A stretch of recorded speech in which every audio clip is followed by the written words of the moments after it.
आम घर को जितेबाला अतिथि बा कुणिया माने आसती आमको भारी आनंद दिए आमको भारी खुशी लगे जे आम घरे अतिथि आसी एवं अतिथि देवो भव को भावे आम से अतिथि सत्कार करूँ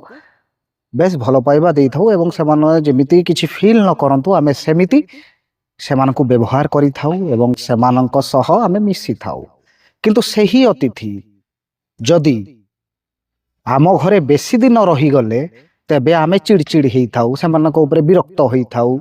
ये कौन एते दिन हेलानी ता घर को जाउनी एठी कोन गोटे घर करिक रही गलानी एठी कोन पड़िची ना अन्न ध्वंस करिवो आमे एठी खटिबु या आमर खाइबो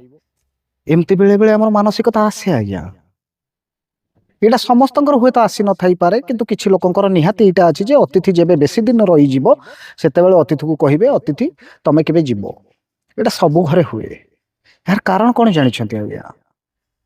एडजस्ट ए दुनियार मनीष सबु बेले गोटिए जिनिस को लेकिन एडजस्ट ता जीवन सारा करि पारे नाही केवल ता स्त्री को छाड़ी की बापा माँ को छाड़ी की छुआ पिला को छाड़ी की ता परिवार को छाड़ी देले आउ कहा सहित बा कौनसी जिनिस को लेकिन एडजस्ट करिबा बोध हुए बहुत कम लोकों को पाखरे देखिबा को मिले से माने सबु बेले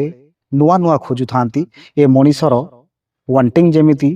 नुआ एवं बहुत अधिका सेही भली से माने नुआ नुआ जिनिस एवं नुआ नुआ लोक खोजी थांती आज्ञा यही तो जीवनर कथा।